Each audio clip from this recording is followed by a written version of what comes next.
আসসালামু আলাইকুম প্রিয় দর্শক, পুডিংয়ের আরও একটি রেসিপি নিয়ে আবার আমি চলে আসলাম।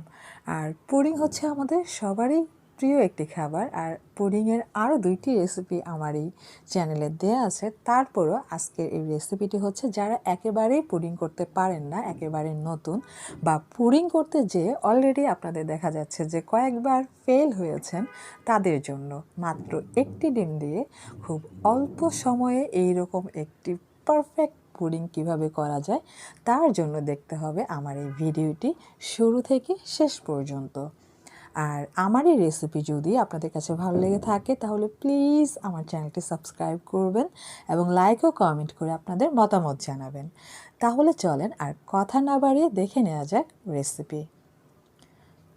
প্রথমে একটি হাঁড়িতে আমি দিয়ে দিচ্ছি 1 কাপ পরিমাণ দুধ। আর এই দুধ কিন্তু আমি আগেও একটু জাল করে ঘন করে নিয়েছিলাম। এখন এর মধ্যে আমি দিয়ে দিব হচ্ছে 3 টেবিল চামচ পরিমাণ গুঁড়ো দুধ। গুঁড়ো দুধ দিলে কি হবে যে আপনার সময়টা কম লাগবে। দুধটা দেখা যাচ্ছে যে তাড়াতাড়ি ঘন হয়ে যাবে এবং খুব অল্প সময়ে কিন্তু তাহলে পুডিংটা করা যাবে। আর এখন আমি একটি হ্যান্ড উইক্স দিয়ে এই দুধের সাথে ভালো করে মিশিয়ে নিচ্ছি। আর মেশানোর পরেই কিন্তু আমি চুলাটা অন করেছি। তো আমি মিডিয়াম আঁচে দুধটা জাল করে অর্ধেক করে নিয়েছি, মানে হাফ কাপ করে নিয়েছি। এখন হচ্ছে আমি দিয়ে দিচ্ছি একটি ডিম। আর এখানে যারা 2টা ডিম দেখতে পাচ্ছেন তাদের চোখে কিন্তু প্রবলেম আছে, কারণ আমরা হচ্ছে যারা রেসিপি শেয়ার করি তারা ঠিক এভাবে মানুষকে কিন্তু চোখের একটা ধোঁকা দিয়ে দেয়। মানে আমি চুপে চুপে দিচ্ছি 2টা ডিম আর আপনাদেরকে বলবো হচ্ছে একটা ডিম। আসলে আপনি যখন রেসিপিটা করবেন তখন কিন্তু এখানে 2টা ডিমই দিতে হবে।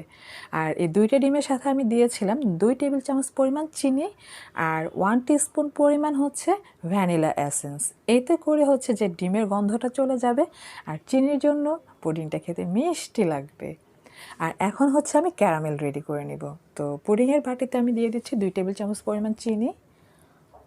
এখন এর মধ্যে দিয়ে দিব 1 টেবিল চামচ পরিমাণ পানি। এখন যেটা করতে হবে, লো আঁচে এই চিনির ক্যারামেলটা করে নিতে হবে। যখন ক্যারামেলের কালারটা সুন্দর করে লাল হয়ে যাবে তখন চুলাটা অফ করে দিয়ে এইভাবে বাটিটাকে একটু নাচিয়ে নিতে হবে, যাতে করে এই কালার কম্বিনেশনটা চারোপাশে একই রকম থাকে। হয় না, এক পাশে একটু তাপ বেশি লাগে, সে পাশের কালারটা একটু বেশি গাঢ় হয়ে যেতে পারে, আরেক পাশে কিন্তু হালকাও থাকতে পারে। এই জন্য এটাকে আমি একটু নাচিয়ে নাচিয়ে পারফেক্ট করে নিয়েছি। তো এখন এটাকে আমি ঠান্ডা হওয়ার জন্য রেখে দিব। আর এই যে আগে ভাগে গুলিয়ে নিয়েছিলাম পুডিংয়ের মিশ্রণ, এখন এর মধ্যে সেই ঘন করে রেখে দেওয়া দুধ দিয়ে দিচ্ছি। আর দুধ কিন্তু আমি এখানে 1 কাপকে হাফ কাপ করে নিয়েছিলাম। আর দুধটা একেবারে ঠান্ডা করে এখানে দিতে হবে। ডিম ও দুধ একসাথে মিশিয়ে নেওয়ার পর একটু হ্যান্ড উইক্স দিয়ে আবার বিট করে নেবেন। তারপর হচ্ছে পুডিং বাটিটা নেবেন, সেটা একেবারে ঠান্ডা হয়েছে কিনা হাত দিয়ে একটু চেক করে নেবেন। তারপর একটা ছাঁকনি দিয়ে ছেঁকে এর মধ্যে থাকা যে দুধের স্বর বা অন্যান্য উপকরণগুলো আছে এগুলো একটু আলাদা করে নিতে হবে। এখন এটাকে ঢাকনা দিয়ে ঢেকে রান্নায় চলে যেতে হবে। পুডিং করার জন্য আপনাকে একটি ফ্রাই প্যান অথবা হাঁড়ি নিতে হবে যাতে ঢাকনা থাকবে। আর এর মধ্যে আমি 4 থেকে 5টা টিস্যু ভাঁজ করে দিয়েছি, তার উপর পুডিংয়ের বাটিটা বসিয়ে দিয়েছি। এতে করে যখন পানিটা বলক আসবে তখন কিন্তু এটা নড়ে চড়ে যাবে না। এখন আমি মিডিয়ামের চাইতে একটু লো আঁচে জাল করে নেব প্রায় 14 থেকে 15 মিনিটের মতো। তারপরে পানিটা যখন শুকিয়ে যাবে চুলাটা অফ করে দিব।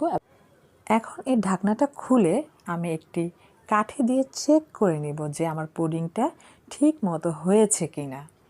তো কাঠিটা যদি একেবারে ফ্রেশ আসে তাহলে বুঝবেন যে আপনার পুডিং হয়ে গিয়েছে। আর যদি এটা ফ্রেশ না আসে, এটার সাথে এই দুধ আর ডিমের মিশ্রণ লেগে আসে, তাহলে বুঝবেন যে এটা আরেকটু গরম পানি দিয়ে তাপ দিতে হবে।